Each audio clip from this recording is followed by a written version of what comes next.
Hello, today I'm going to make Pollo saltado, which is the chicken version of one of the most famous Peruvian dishes, Lomo saltado.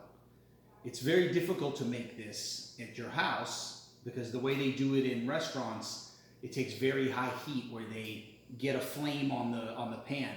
But in most of our houses, we can't do this. But I have figured out a way, and we're going to spin it and use chicken instead. Let me show you the ingredients. For this recipe, we use garlic, ginger, yellow Peruvian pepper called ají amarillo, plum tomatoes, red onions, parsley, and then I also have red vinegar, olive oil, oregano, oyster sauce, soy sauce, and we will have some salt and pepper. Okay, for the garlic, the easiest way is just smash it like that. Cut the end off. Peels very easy.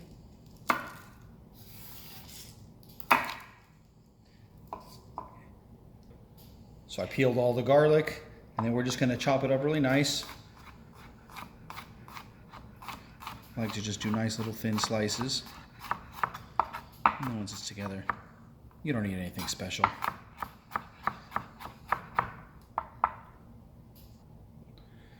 Now the garlic is done, I'm going to go ahead and cut up the ginger. For ginger, just take big slices just like this. Cut the sides off.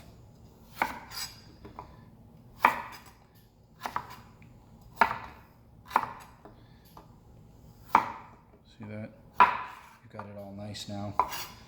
And then we don't want to eat the ginger. We do love the flavor from it, but it's kind of nasty in the food. So what I do is I cut it in big pieces so that I can find it. Okay, so the ginger's done. The next thing we're going to cut up is our tomatoes. These we always use Roma or plum tomatoes. These are really nice looking actually. And you literally just cut these just like this. That's a perfect portion because it cooks down.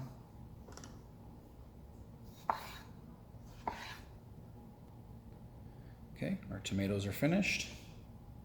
And now we are going to do red onion.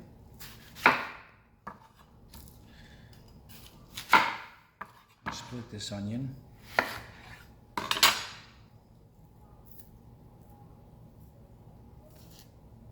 Go.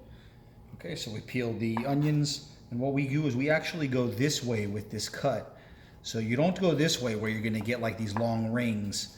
We go this way, and the way I do it is I cut like this, and then I turn it so it's sideways, and then I like a pretty nice piece of onion. Okay, and so here we're gonna cut again about a little more than 1/4 inch, and then we roll it over to the side, and it gives you a really uniform piece. Look at how uniform all these pieces are of onion. This is what we're looking for, very uniform. We're gonna do that to everything here. Okay, onions are cut. We have our parsley. This is really just a garnish for the end. And really you just bunch that up as fine as you can into a little ball.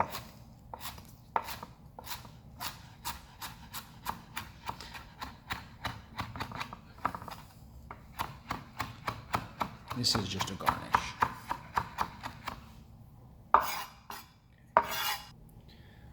Okay, our parsley is done. And the last vegetable to cut is the ají amarillo. This is an optional ingredient. We put it on our plate when we're sitting down because some people don't like hot food. And this is not that hot of a pepper. It's very flavorful. It's a Peruvian orange pepper. And we go ahead and remove the seeds. And then what we do is we just serve it diced up really fine on the table with the parsley as an add-on to the dish, and it actually works really good like that. And you don't have to heat the entire dish like cooking with it, even though it would be nice to throw it in there as well. We're just gonna cut this like this. I used a fork so I don't get my hands all hot.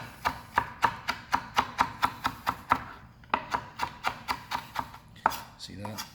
That's knife skills right there. So we just put that in there. Okay. Okay, now for our protein, I always cut up the chicken or the beef or whatever is last. That way you don't have to use multiple cutting boards. And these are nice whole breasts, pretty plump. What I like to do is remove the tenderloin. No, we're not throwing that away. That's the best part. And then what we're gonna do is, so you want to make it so the chicken is tender. One of the biggest problems with cooking breast is that people tend to overcook it when it's in a pan, and it's bad. And so there's a way of doing it actually. The Asians do it also like this. So what you do is you cut the breast right here in half, and you'll notice the strains, the grains of the breast. So what you want to do, you'll notice they all go the same direction. Even here, they're like this. So you cut it like this, and then what you want to do is you want to cut in strips, just like this. And what's going to happen is your piece is going to be a lot easier to eat. And if you cut it the other way and you just cut chunks, it ends up being a lot tougher, your food.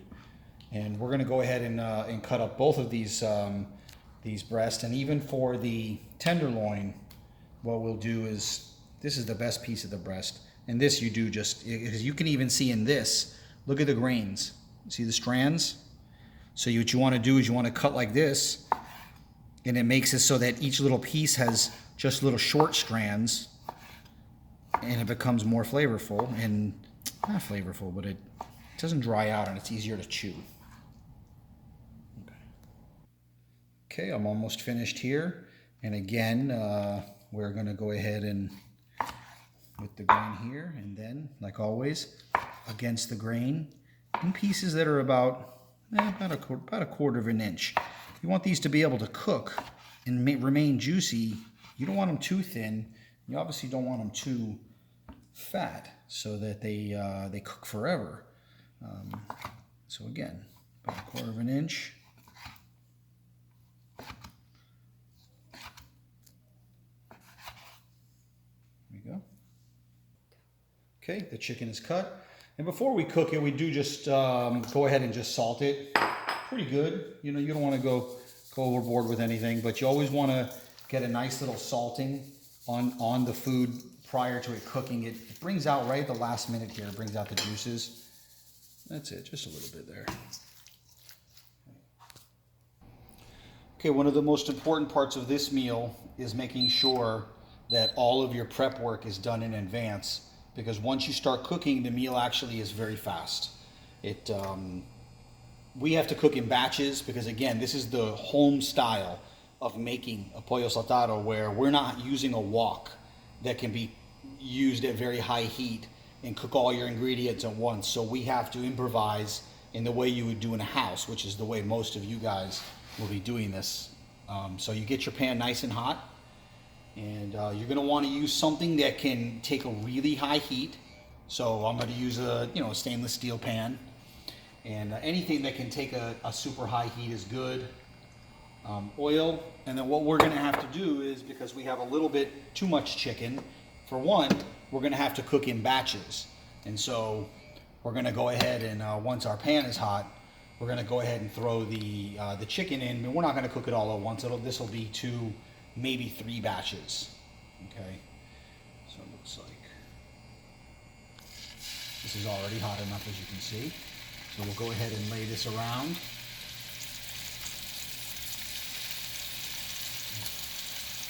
Have a nice sizzle already.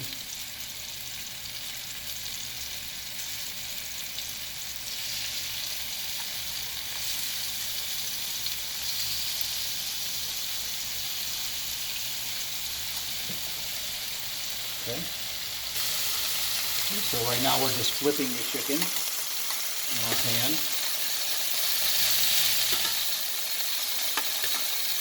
This is still the first batch.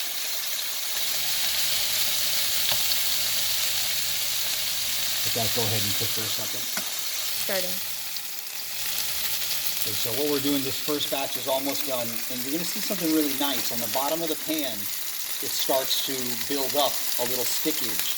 This is what we want, because this is the part where I was telling you that you can't do some of the things they do in a restaurant in your house. And this is what's going to help us, is these little tiny bits. And I'll show you in just a minute. Okay, our first batch is finished. So we're going to go ahead and remove that with a slotted spoon.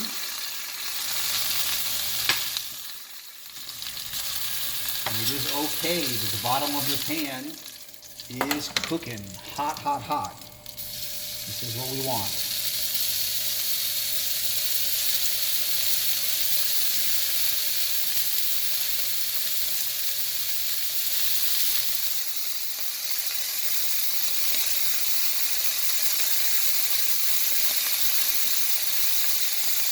So it looks like we're going to have 3 batches to store. And I'm going to wash my hands. Okay, so our last batch of chicken is on the way out, and I told you about the whole bottom of the pan being completely burned, and some people would be like, what a cleanup job we're going to have. But oh, not so fast. This is what it takes to get that restaurant taste. You get the chicken out. It's okay to let that keep burning. It's smoking. Now we're going to take our onions right in. No sauce yet. What we're doing right now, we're just going to let these onions cook and take on those burnt bits. And we almost want these to get to where the onion is just about burning on the edge, because that's what happens in the restaurant when they catch the whole thing on fire. And so this is our best way to sort of replicate some of that idea. So this is going to take about 2 minutes. We don't want to cook them until they're soft and translucent. They have to be a little bit crunchy, but just past the cooked point where they go from like sour, how a red onion tastes, how it's kind of harsh, and right when it's done al dente, it gets the perfect sweetness. So it's very important that these are not overcooked. Look how, see how the pan is getting black? This is exactly what we wanted. We have the pan completely blackening out here. And that is why I told you to use a nice pan that can handle this sort of cooking. Some of the cheap stuff, it'll burn on there like for real. It'll get that dark black where it's kind of burnt. And so now what we're going to do, now that our onions have really got a good sweat on, we're going to go ahead and hit it with a little bit of red wine vinegar. And this is what's going to deglaze this pan. Get the red wine vinegar. We're going to let that go on just for a minute.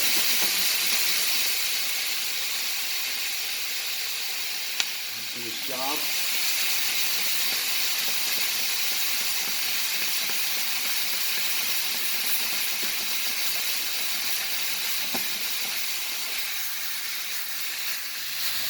Get a nice coloring on the onions there. That's exactly what we're looking for. That almost caramel type color.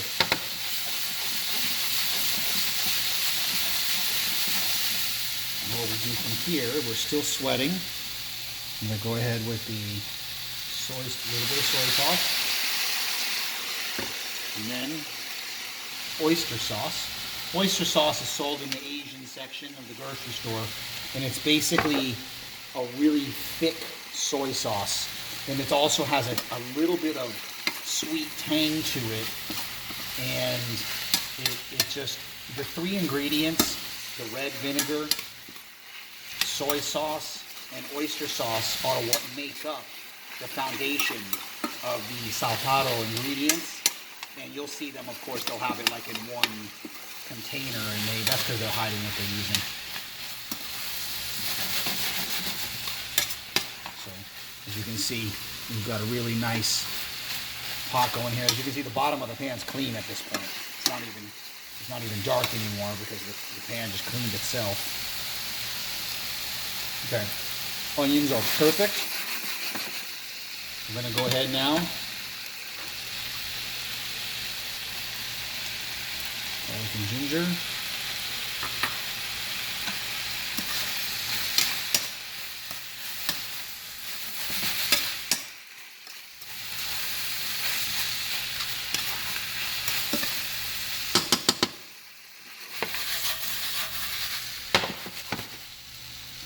just a second. Okay, our onions are pretty much done here. Now we go in with our tomatoes. These take no time at all. Just throw these in. Cook very fast.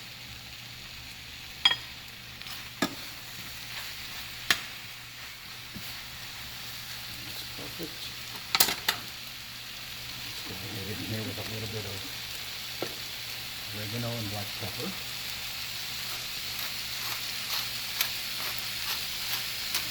A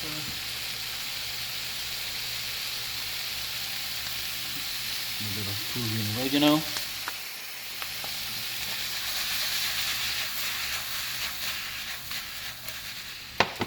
And that's about where you want it. Now we're going to go back in with our chicken. You get all the little juice out of there.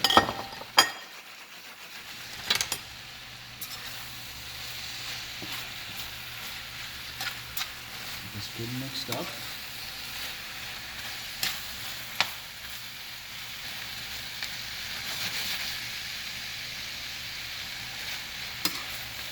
Onions are perfect.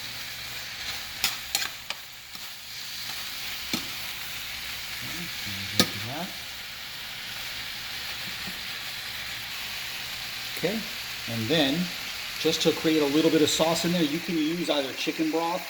I actually learned that I can just use a little bit of water to create a sauce. It is so pungent, the flavor in here, from the soy, the vinegar, all that stuff, plus the juices from the chicken and everything. It is so pungent that you don't even really need chicken broth, but if you want to use chicken broth, you can. I've used both, and you can't tell the difference between the two.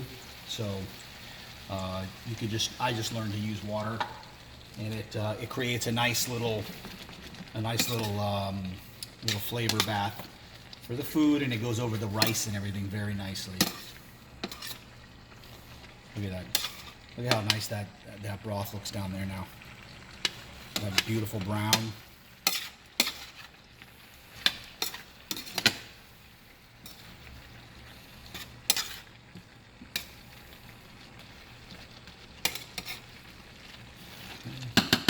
Now what I do is, at the very end, I turn it off, and I put the top on it for just a minute or two, just letting it sit like that. It really just lets the whole thing sweat, cooks the chicken a little more, but without like burning the bottom of the pan, because as you saw, everything is already kind of perfect. And so you just sort of let that steam in there for 2 or 3 minutes, it'll be fine. Okay, so now what we're gonna do is plate our dish. The food is ready. As you can see, the coloring is excellent in there. Our sauce is so rich and flavorful that we made there. The onions are perfect. The tomatoes, you can see they still have a nice form. If you cook them any more than that, they cook down to nothing, and they're just like sort of rags in there. We're not looking for that. We're looking to eat the tomato. Okay, so what we're going to do is start with our rice. Just make regular white rice.